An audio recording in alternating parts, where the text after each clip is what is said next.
मित्रांनो, BP sugar आणि cancer अशा आजारांवर मात करणारं फळ म्हणजेच ॲव्होकॅडो असं म्हटलं जातं. मागील काही वर्षांपासून ॲव्होकॅडोची शेती करणारे बीड जिल्ह्यातील शिवनी या गावातील परमेश्वर थोरात या शेतकऱ्याविषयी आपल्याला माहिती जाणून घ्यायची आहे. या फळाने त्यांना आर्थिक बळ देखील दिलेलं आहे. नमस्कार शेतकरी मित्रांनो, मी परमेश्वर आबासाहेब थोरात, राहणार शिवनी, तालुका जिल्हा बीड.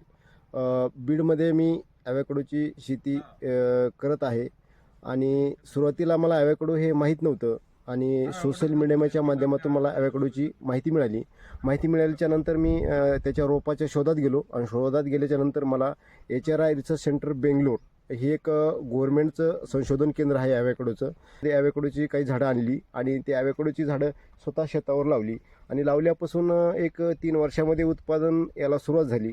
आणि उत्पादन सुरू झाल्याच्या नंतर बऱ्यापैकी माझं जी खर्च वगैरे मला नफ्यामध्ये मिळायला लागला. आणि त्याच्यानंतर मी ॲव्होकॅडो अजून नवीन व्हरायटीमध्ये ॲव्होकॅडोची लागवड केलेली आहे आणि मला ॲव्होकॅडो बऱ्यापैकी उत्पादन सध्या देत आहे. तर पारंपरिक शेती होती, जेणेकरून सोयाबीन असेल, तुमचं कापूस असेल, मग त्याच्यानंतर काही डाळिंबाची बाग होती आणि डाळिंबाच्या बागाच्या नंतर सीताफळाची काही शेती होती. आणि ह्याच्यामध्ये मला बऱ्यापैकी उत्पादन मिळत नव्हतं, माझा खर्चच व्हायचा आणि मला उत्पादन मिळत नव्हतं. म्हणून ॲव्होकॅडोची मी बाग लावलेली आहे.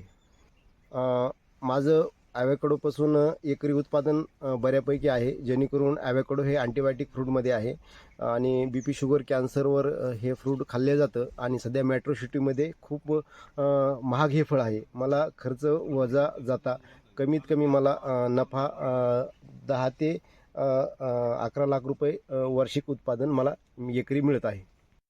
खरं तर सोशल मीडियाच्या माध्यमातून या शेतकऱ्याला या फळाविषयी माहिती मिळाली आणि त्यांनी पुढचं पाऊल उचललं.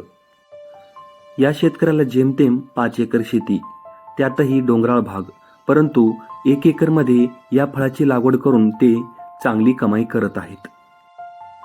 ॲव्होकॅडो या शेतीच्या माध्यमातून परमेश्वर थोरात हे प्रतिवर्षी 10 ते 11 लाखापर्यंत निव्वळ नफा कमवतात. न्यूज 18 लोकलसह मी प्रशांत, बीड.